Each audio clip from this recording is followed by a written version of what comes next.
Hello everybody, my name is Spoons Rattling, and welcome to my video covering some of the Forgeworld videos and how they can maybe function in Alpha Legion, though not everything is necessarily exclusive to them. That's just the focus for my channel, or a part of my channel, so I'm, covering some Forgeworld options I think could be good in Alpha Legion.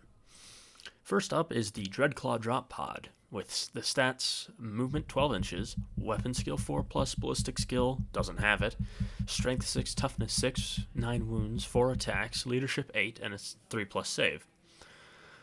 I think the Dreadclaw functions as similar to the Rhino, and obviously similar to the Loyalist Drop Pod.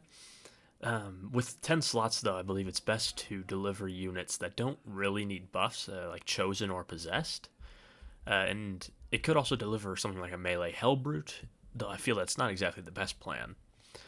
Now, the thing I really like about the Dreadclaw is that once it drops its deadly cargo, it can fly around, dealing mortal wounds, which is actually surprisingly helpful against units like Abaddon or the Catan.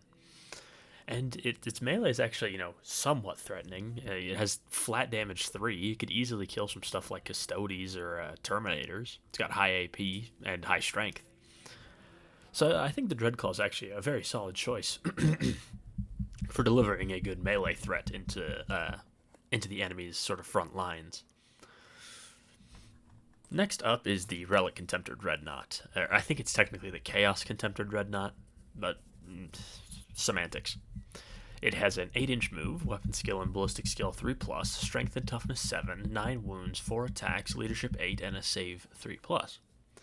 Well, I think the Alpha Legion, their strongest attribute is their stratagems, and the Relic units obviously cost a CP to include. I think a Contemptor could be quite tempting as sort of like fire support, as it can pack some very accurate las cannons or Volkite culverins. And in my Loyalist army, I actually run with I run a sort of mixed role with melee and Melta, so I think that could be efficient, though I'm running that as a very different list to my Alpha Legion list. But I think the Contemptor could be quite strong, though the CP cost, I think, kind of almost negates the good it can bring, because losing that CP means you might not be able to use something like Conceal or the Auto-Explode stratagem, and so on. Though I do quite like the way the Alpha Legion exclusive Chaos Alpha Legion pattern Contemptor looks. I think it looks very cool. Then we have its bigger brother, the Leviathan Dreadnought, with an 8-inch move, weapon skill and ballistic skill 3 plus, strength and toughness 7, 14 wounds, 4 attacks, leadership 8, and a 2 plus save. It suffers from a lot of the same issues the Contemptor does in being obviously a relic vehicle, so it doesn't get the core keyword. Though it does pack some impressive guns, like the Grav Bombards. The Cyclonic Melta Lance is very close range but super high damage. Its melee weapons are quite nice, though since it has 14 wounds, it doesn't benefit quite as much from Masters of Duplicity, because it's only -1 to hit out to 18 inches. So I don't think it's quite the best choice, but I don't think it's necessarily a bad one, as the firepower and melee punch it can pack are quite impressive. Allowing it to sort of fill a very aggressive role in taking the midfield, bullying off other infantry, destroying tanks or other hard targets. I think it's a fine choice. I just think that the Contemptor does kind of what it does slightly better. Though I do quite like the Leviathan model, so I wouldn't say you're in the wrong for playing it just because it looks so cool. Same with the Contemptor. Next up, we have the Terrax pattern drill, or I think it's technically the Terrax pattern termite drill, I think is its full name, government name. Its stats are movement 8, weapon skill 4 plus, ballistic skill 3 plus, and something to note is its weapon skill doesn't actually degrade, only its ballistic skill does. It's strength 7, toughness 8, 14 wounds, 3 attacks, leadership 8, and save 3 plus. This thing's sort of similar to a drop pod, but it's sort of like if the Rhino is the baseline delivery, then the drop pod is like the next tier up, and then this is the tier up after that. Though it's not necessarily better. The reason I'm saying that is because it can bring in a dangerous squad as well as buffing characters, because it has 12 slots. So you can pack in, why can't I think? Something like a large group of Rubric Marines with the Flamers, and if you have an Exalted Champion or a just something that can give reroll wounds, that could be quite powerful. Just sort of popping out and melting a hard target with just a shower of high AP mid-strength attacks, rerolling wounds that auto-hit. Or it could deliver something like Chosen or Possessed, as I believe they're just infantry and they don't take up any extra space. So again, I think the Terrax pattern drill is actually quite interesting. And then afterwards, this thing packs 5 Melta-Guns and a pretty meaty drill that can destroy vehicles very efficiently. Or destroy most things, so it can sort of deliver its units, blaze away with its Melta, and then charge for sort of death in a blaze of glory. I wouldn't bother with the Volkite weapons if you're going to bring the Pinta weapons. I'd bring the Flamers just because, Flamers in Chaos Marines are much better than pretty much anywhere else. And then next up we have the Decimator, which is a 9-inch move, weapon skill and ballistic skill 3+, strength and toughness 7, 12 wounds, 5 attacks, leadership 8, and a 3+ save.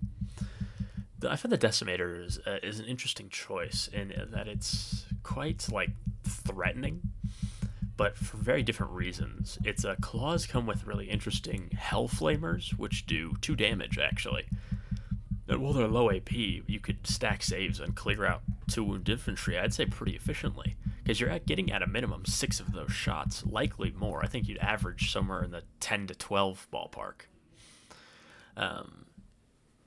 And then you have, obviously, a bunch of high strength, high AP, damage 3 melee, which can chew up elites or tanks pretty efficiently.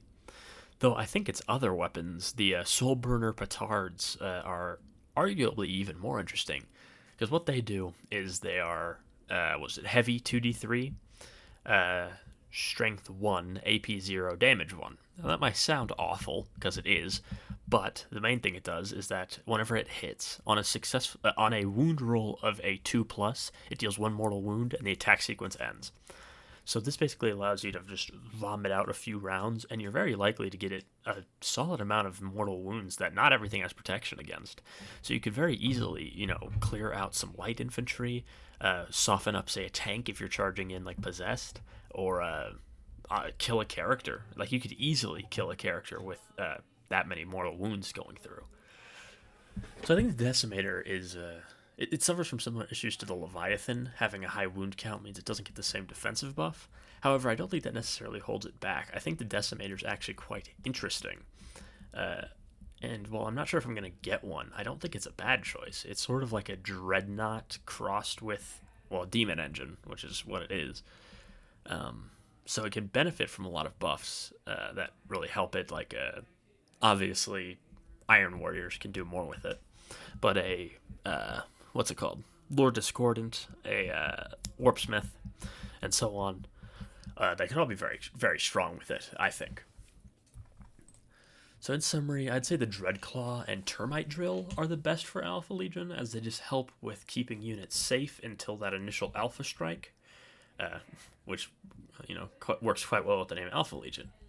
I think the Decimator can be a good platform for dealing a nice handful of mortal wounds, and the reason I like that is not everything has a defense against mortal wounds. Say you're fighting, a Space Marines, and their captain gets out of position. You clear his bodyguards, so you open up with these Soul Burners, and you could easily do, 6 mortal wounds, or relatively easily, I'd say. 4 to 6 is your average per turn, and that's unbuffed. You could obviously get more through. But seriously, I think that could actually be just sort of a rogue pick. If you guys know Yu-Gi-Oh, you know what I'm talking about.